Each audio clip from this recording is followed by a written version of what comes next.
But we start by checking the polls. This is the segment where we ask you, the loyal Starters fan, to vote on some of the day's biggest NBA questions. So let's turn it over to the poll master himself, Trey Kirby. TK. The Western Conference playoff race is fight like a tiger, with 4.5 games separating 6th and 11th place.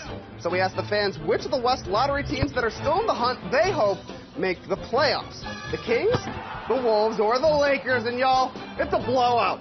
65% of fans want to see the Kings in the playoffs. Last time they made it, Sean Paul, Dem franchise boys, and Bubba Sparks had top 10 hits, so I am with this vote. Wow, okay, yeah, and we're just picking those teams that are currently out of the playoffs right now. Clippers and Spurs are hanging on, of course, but of those three, 65% pick the Kings. Anyone surprised by that, or do you agree with that selection? It's hard to be mad at that selection. Yeah. Everybody's very pumped for the young Kings to be there.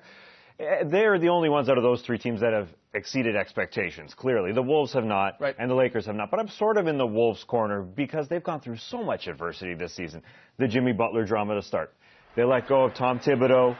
They had all that drama. Then, they've got the youngest coach in the league in Ryan Saunders, which is another issue to deal with. A lot of it self-inflicted. Yeah, that's the one problem with the Wolves. And they made that bet. That's totally true, but also some other adversity this week. Karl Anthony Towns gets in a car accident. He comes back. He looks fantastic. I think it's clear that they've got a better lead guy in Karl Anthony Towns than the Kings do. And they've got the experience of being there last year. I think the Kings will roll in there. A lot of bright lights will probably get rolled.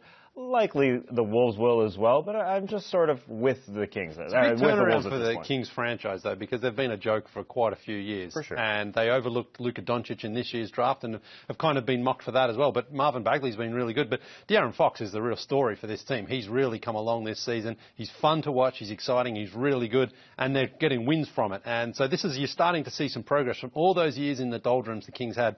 They're actually now a team on the rise. They may not make it, but you feel that in the next couple of years they will get better and they'll continue to thrive if they keep this sort of core young group together. They added Harrison Barnes, so they've got that veteran which they need as well to sort of help them get in and navigate these last few games. But it's a good story, and I can see why the general NBA public wants to see the Kings finally have some success. Right. Aren't the Kings of this year sort of the Wolves of last year? Yeah. Where they're trying to end that playoff drought and they look like you've got some young talent, you're sort of rooting for them. Even if they do get in, they put up a good fight, we should point out too, against the Warriors. So if you got a 1-8 matchup, you at least might get some close games. I mean, no one would pick the Kings to beat the Warriors. I get that. But hey, we'd have some very quick, high-scoring games. Could be entertaining, and then maybe they steal one. But just to get those reps for young guys like Fox and Buddy Hield and Willie Cauley-Stein and so on, Marvin Bagley got the start last night. That would be good.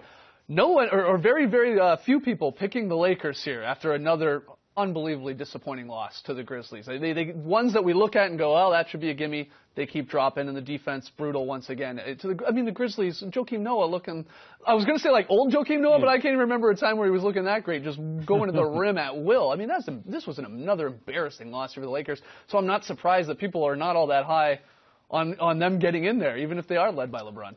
People are tired about talking about the Lakers. Yeah. You see our comments in our comment sections. I've had enough of this team. Talk about other teams. And to watch this team not guard the paint whatsoever is a little bit tough. Not to care enough or know where each other is going to be to allow Joakim Noah, all respect to Joakim, he's not young anymore. He should not be hobbling in there and getting dunks. That should just not happen. But LeBron brought that out of Joakim because they've had quite a rivalry over the years. And I think Noah got up for it. He was like, I want to try to get this guy, beat the Lakers while they're down. And he was awesome. I mean, that's the sort of guy that the Grizzlies are hoping to get. That's the guy the Knicks were hoping to get out of Joakim Noah. He can't do it every night anymore. But these players, they get up for these sorts of games. And we're watching a play here where the Lakers just are not on the same page whatsoever. Yeah, I mean, and that's the problem. There's no sort of defensive commitment by anybody down there. And also, I mean, you've got the 36-year-old Tyson Chandler as your big. I mean, he can't. He's a former defensive player of the year, but he can't do it like he used to. So, and I think as well, people just know the Lakers have had enough success over the years. They'll be back at some point. The Lakers haven't made the playoffs in 5 or 6 years but themselves. I mean, I'm talking I know like the championships. Yeah. I get it.